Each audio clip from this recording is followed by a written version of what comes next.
कभी ये सोचा है कि कुछ लोग इतनी आसानी से अमीर कैसे हो जाते हैं, जबकि बाकी लोग सारी जिंदगी माली तौर पर जद्दोजहद करते रहते हैं। आज हम टी हारो एकर की मशहूर किताब secrets of the millionaire mind के पीछे छुपे इसी राज को जानने की कोशिश करेंगे, और इसका जवाब शायद आपको हैरान कर दे। जरा सोचें, आपने बिजनेस, स्टॉक्स और रियल एस्टेट के बारे में शायद बहुत कुछ सीखा होगा, किताबें पढ़ी होंगी, सेमिनार्स भी अटेंड किए होंगे, फिर भी माली कामयाबी हाथ नहीं आती। अगर इल्म और मालूमात ही सब कुछ है, तो फिर ये हिकमतें अमलियां काम क्यों नहीं कर रही?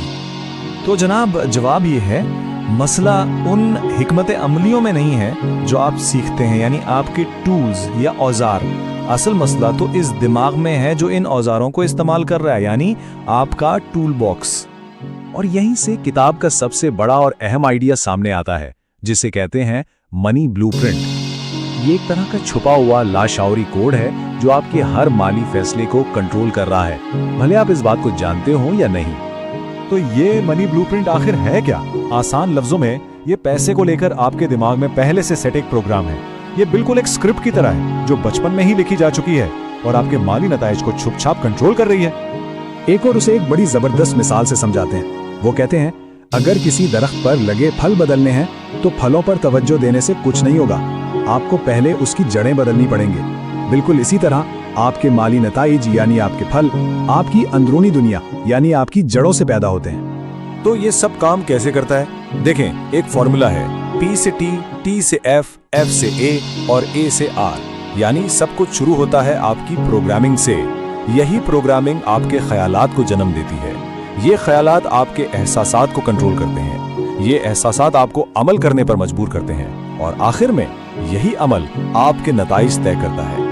तो बात साफ है, अगर नताइज बदलने हैं तो एकदम जड़ में जाना होगा, यानी अपनी प्रोग्रामिंग पर। अच्छा, तो सवाल यह है कि ये ब्लूप्रिंट आखिर बनता कैसे है? देखें, ये कोई इत्तेफाक नहीं है। इसकी जड़ें हमारे बचपन में हैं, जो कुछ हमने उस वक्त सीखा, देखा या महसूस किया।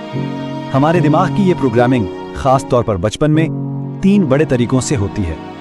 पहला, वर्बल प्रोग्रामिंग यानी जुबानी बातें। दूसरा, मॉडलिंग यानी देखकर सीखना। और तीसरा, स्पेसिफिक इंसिडेंट्स यानी कुछ खास वाकयात। चलें इन तीनों को जरा तफसील से देखते हैं। तो सबसे पहली है वर्बल प्रोग्रामिंग, यानी वो बातें जो हमने बचपन में पैसे के बारे में बार बार सुनी। जरा याद करें, बचपन में पैसे को लेकर घर में क्या कुछ सुनने को मिलता था। यही वो जुमले हैं जो हमारे दिमाग में गहराई तक बैठ गए। कुछ ऐसी बातें जो शायद आपने भी सुनी हो, जैसे अमीर लोग तो बड़े लालची होते हैं, या पैसा ही सारी बुराइयों की जड़ है, और सबसे आम जुमला, हमारी इतनी हैसियत नहीं कि ये खरीद सकें।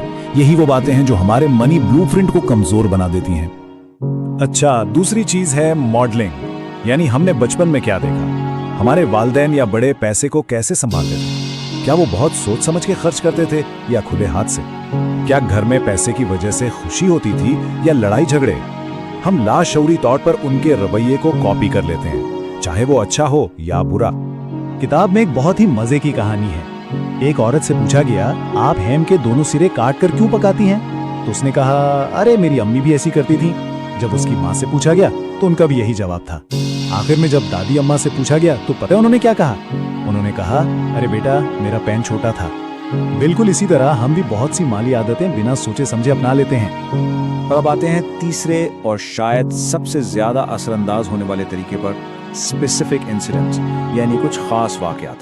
ये बचपन के वो जज्बाती तजुर्बात होते हैं, चाहे अच्छे हों या बुरे, जो पैसे के बारे में हमारी सोच पर एक गहरी छाप छोड़ जाते हैं।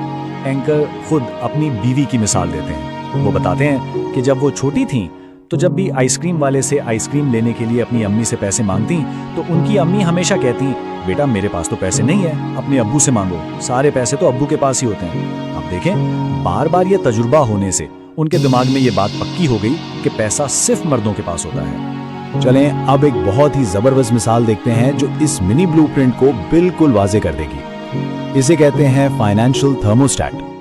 तो ये फाइनेंशियल थर्मोस्टेट क्या है? सोचें, आपका जो मनी ब्लूप्रिंट है ना, वो बिल्कुल एक थर्मोस्टेट की तरह काम करता है। जैसे एसी का थर्मोस्टेट कमरे को एक खास टेम्परेचर पर रखता है, वैसे ही ये आपकी दौलत को एक पहले से तयशुदा लेवल पर रखता है। अगर आप इस लेवल से ऊपर जाएं या नीचे, आपका दिमाग आपको खींचकर वापस वहीं ले आएगा। इसकी सबसे अच्छी मिसाल है लॉटरी जीतने वाले लोग और वो लोग जो खुद मेहनत से करोड़पति बने।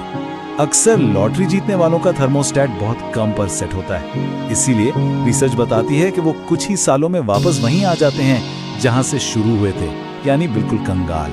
लेकिन दूसरी तरफ कई खुद साख्ता करोड़पति जिन्होंने सब कुछ गंवा दिया, वो अक्सर बहुत जल्दी सब कुछ वापस कमा लेते हैं। क्यों? क्योंकि उनका थर्मोस्टेट मिलीनियर पर सेट होता है। अच्छा, तो अब जब हमने मसला और उसकी वजह समझ ली है, तो हल क्या है?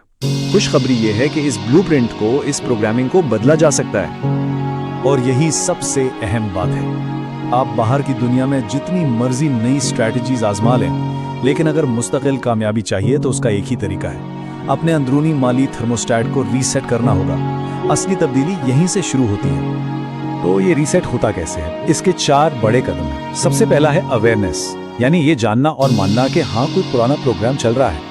दूसरा है अंडरस्टैंडिंग, यानी ये समझना कि ये प्रोग्राम आया कहाँ से, बचपन में क्या सुना था, क्या देखा था, क्या महसूस किया था। तीसरा है डिसएसोसिएशन, यानी खुद को उस पुरानी सोच से अलग करना, ये समझना कि वो आपकी सच्चाई नहीं, बस एक पुरानी फाइल है जिसे डिलीट किया जा सकता है।